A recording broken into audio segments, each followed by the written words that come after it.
Hello everyone, welcome to Law Diary. Friends, this is our third episode of Understanding of Muslim Law series. And in the previous video, we have discussed about historical background of Muslim law and the origin and development of Muslim law. And in this episode, we are going to discuss about the sources of Muslim law. So without further delay, let's get started. Sources of Muslim law. तो basically sources of Muslim law जो हैं वो divided होते हैं two categories में। पहला है जो मेनली है प्राइमरी सोर्सेस एंड दूसरा है सेकेंडरी सोर्सेस। प्राइमरी सोर्सेस को एंशियंट सोर्सेस भी कहा जाता है एंड सेकेंडरी सोर्सेस को मॉडर्न सोर्सेस भी कहा जाता है। प्राइमरी सोर्सेस ये चार तरह के फॉर्मल सोर्सेस होते हैं और मॉडर्न जो सोर्सेस हैं वो चार तरह के इनफॉर्मल सोर्सेस हैं। तो पहले हम देखते हैं प्राइमरी सोर्सेस में कौन सी बातें आती हैं। तो प्राइमरी सोर्सेस में है कुरान, सुन्ना, इजमा, कियास। और मॉडर्न सोर्सेस में आते हैं customs, judicial decisions, legislations, justice, equity and good conscience. अब हम डिटेल में इन पॉइंट्स को क्लियर करते हैं। तो सबसे पहले हम देखते हैं primary sources. Primary sources are those which the prophet himself directed to be sources of Muslim law। यानी प्राइमरी सोर्सेस जिसे प्रॉफिट मोहम्मद ने खुद कहा था या डिक्लेयर किया था कि ये हमारे प्राइमरी सोर्सेस हैं। इन शॉर्ट, प्रॉफिट मोहम्मद द्वारा दिए जाने वाले सोर्सेस को प्राइमरी सोर्सेस कहते हैं। फॉर एग्जांपल कुरान, सुन्ना, इजमा and कियास। These sources are therefore of highest quality and importance in their respective order। यानी इन सोर्सेज की हाईएस्ट क्वालिटी है, एक इम्पॉर्टेंस है उनके रिस्पेक्टिव ऑर्डर में। यानी जैसे ये सोर्सेज का ओरिजिन होता गया वैसे वैसे उन्हें एक ऑर्डर में रखा गया। यानी सबसे पहले कुरान का ओरिजिन हुआ, फिर उसके बाद ओरिजिन हुआ सुन्ना का, फिर उसके बाद ओरिजिन हुआ इजमा का और उसके बाद ओरिजिन हुआ कियास का। तो इस तरह से उनकी एक रिस्पेक्टिवली ऑर्डर है और उन्हीं ऑर्डर में उन्हें रखा गया है। तो फर्स्ट जो सीक्वेंस में आता है वो है कुरान। तो कुरान में क्या कहा गया है ये देखते हैं। जैसे कि हम सब जानते हैं कि कुरान जो है वो मुस्लिम की होली बुक है। इसके बारे में जानेंगे तो जो वर्ड कुरान है वो डिराइव्ड किया गया है अरेबिक वर्ड कुर्रा से। इसका मतलब होता है द रीडिंग और that which ought to be read, यानी जिसे हमें पढ़ना चाहिए या जिसे हम पढ़ सकते हैं। It contains the every word of God as communicated to the Prophet Muhammad through the angel Jibrail। यानी इसमें हर एक वो वर्ड लिखा गया है जो गॉड कम्युनिकेट किया करते थे प्रॉफिट मोहम्मद से through the angel Jibrail. The word Quran which is the divine communication and the revelation of the Islam and it is the major source of the Muslim law. ये एक base है जिस पे पूरा इस्लामिक स्ट्रक्चर टिका हुआ है। मुस्लिम की individual life, social life, spiritual life Quran के द्वारा ही रेगुलेट की जाती है। Quran present form is the book, यानी कुरान प्रेजेंट में बुक के फॉर्म में है, जो डिवाइड किया गया है 114 chapters and consist of approximately 6666 versus. It is the first and the Paramount sources of Muslim law. It originally had for its object reform in unlawful customs such as infanticide, gambling, drinking of intoxicants, usury, polygamy, etc। तो जैसे कि हमने historical background में देखा था कि उस time जो कस्टम थे वो अनलॉफुल थे।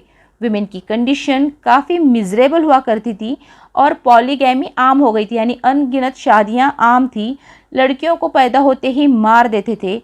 सूद खाना, डिवोर्स बढ़ गए थे। तो उसमें ये रिफॉर्म किया गया था और जो चेंजेस लाए गए थे वो कुरान के थ्रू ही लाए गए थे। तो इस तरह हमने कुरान के बारे में देखा। अब हम नेक्स्ट पॉइंट डिस्कस करते हैं Sunnah. Sunnah and ahadith is the second source of Muslim law. जो रिवेलेशन थी वो दो तरह की थी, एक मैनिफेस्ट जिसे ज़ाहिरी कहते हैं और दूसरा है इंटरनल जिसे बातीन कहते हैं। तो मैनिफेस्ट यानी जो ज़ाहिर रिवेलेशन थी वो क्या थी वो देखते हैं। जो भी कम्युनिकेशन एंजल जिब्राइल के थ्रू हुआ करती थी प्रॉफिट मोहम्मद जी की, वो सब कुरान में लिखी गई। उसे मैनिफेस्ट रिवेलेशन कहते हैं, यानी ज़ाहिर रिवेलेशन कहते हैं।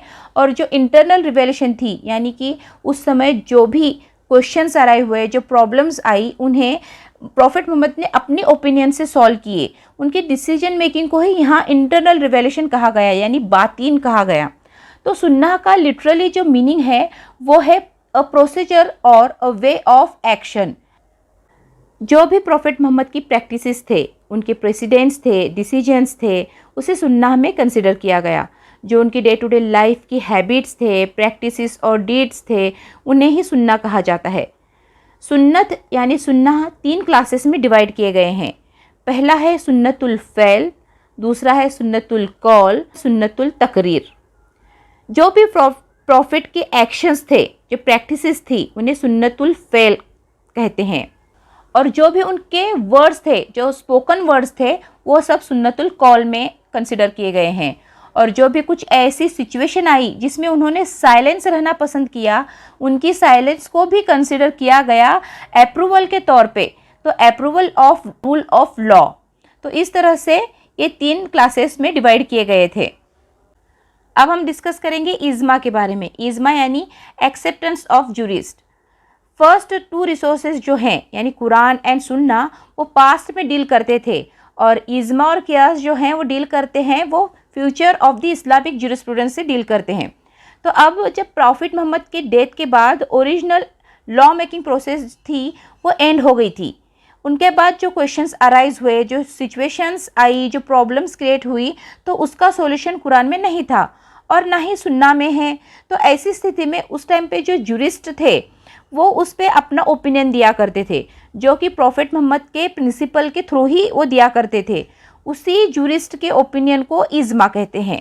जब कुरान और ट्रेडिशन यानी सुन्ना कोई रूल सप्लाई नहीं कर पा रहा था, जब उस टाइम पे प्रॉब्लम्स आई, उसे सॉल्व करने के लिए जब जूरिस्ट ने जो अपने कॉमन ओपिनियंस दिए, तो उसे हम इज्मा कहते हैं। There are 3 kinds of इज्मा।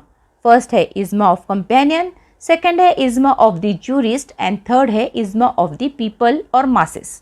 तो पहला देखते हैं हम इज्मा ऑफ द कंपेनियन, यानी जो भी प्रॉफिट मोहम्मद के कंपेनियन हुआ करते थे, उनके जो ओपिनियन होते थे उसे ओवर रूल्ड नहीं किया जा सकता था। इसे इज्मा ऑफ द कंपेनियन कहते हैं। इज्मा ऑफ जूरिस्ट यानी जो भी मुस्ताहिद के ओपिनियंस हुआ करते थे, उसे इज्मा ऑफ जूरिस्ट कहते हैं, अदर देन द कंपेनियन। अब थर्ड जो है वो है इज्मा ऑफ द पीपल और मासेस, यानी जो भी मेजॉरिटी ऑफ द मुस्लिम जो एक्सेप्ट कर रहे थे ओपिनियन को, उसे इज्मा ऑफ पीपल कहते हैं। यानी उस द मेजॉरिटी ऑफ मुस्लिम जो एक्सेप्ट कर रहे थे ओपिनियन को, वो उसको लेस वैल्यू थी, मतलब छोटी वैल्यू थी, और उसे ही इज्मा और इज्मा ऑफ द पीपल और मासेस कहते हैं। अब हम बात करते हैं फोर्थ सोर्सेस की, जिसे कियास कहते हैं। It is a last primary source of Muslim law. Qiyas यानी मेजर करना। जहाँ कुरान, सुन्ना, इजमा एप्लीकेबल नहीं होता, वहाँ कियास एप्लीकेबल होगा। It was a method of comparing the problems of the society with a similar problems for which the solution was given in the text.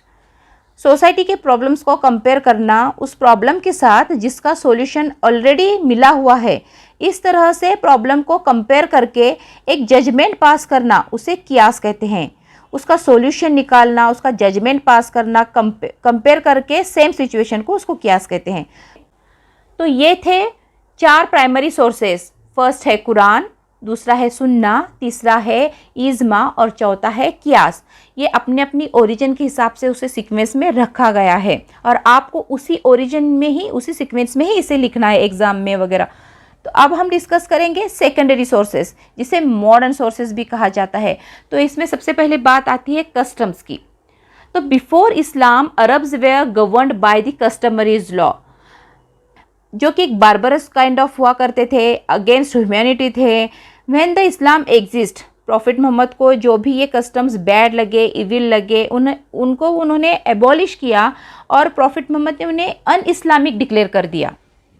India में 1937 में शरीयत एक्ट इस्टेब्लिश किया गया, जिसमें जितने भी इस्लामिक लॉ थे उसको रिस्टोर किया गया, और इस एक्ट ने उन सारे कस्टम को एबॉलिश किया जिसको प्रॉफिट मोहम्मद ने अन इस्लामिक डिक्लेयर किया था।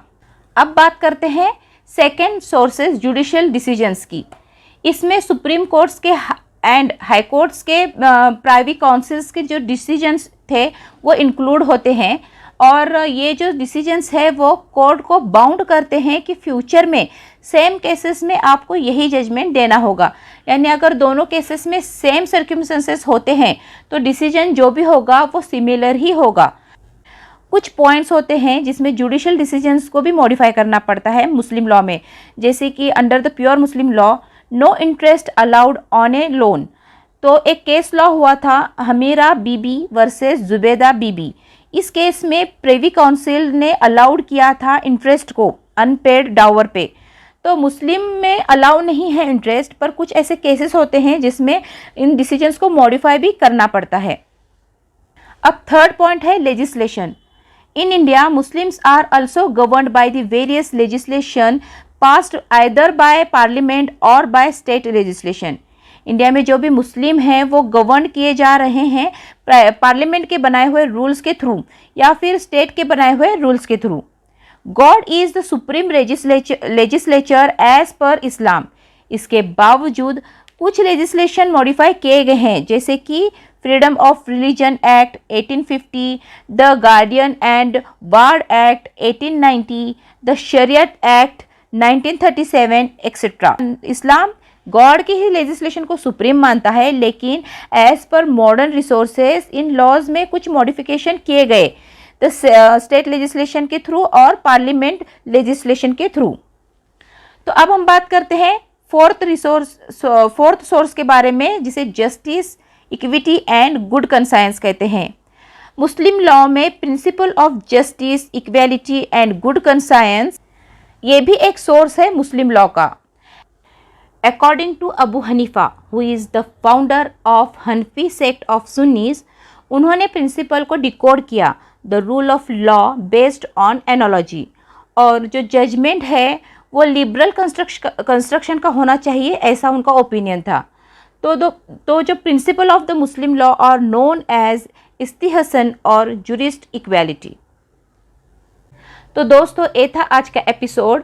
आज के एपिसोड में हमने देखा सोर्सेस ऑफ मुस्लिम लॉ, जो कि बेसिकली दो टाइप के हैं, primary sources and secondary sources. Primary sources जो है वो 4 तरह के फॉर्मल सोर्सेस हैं, जिसमें है कुरान, सुन्ना, इज्मा और कियास, जो अपने ओरिजिन के ऑर्डर में रखे गए हैं।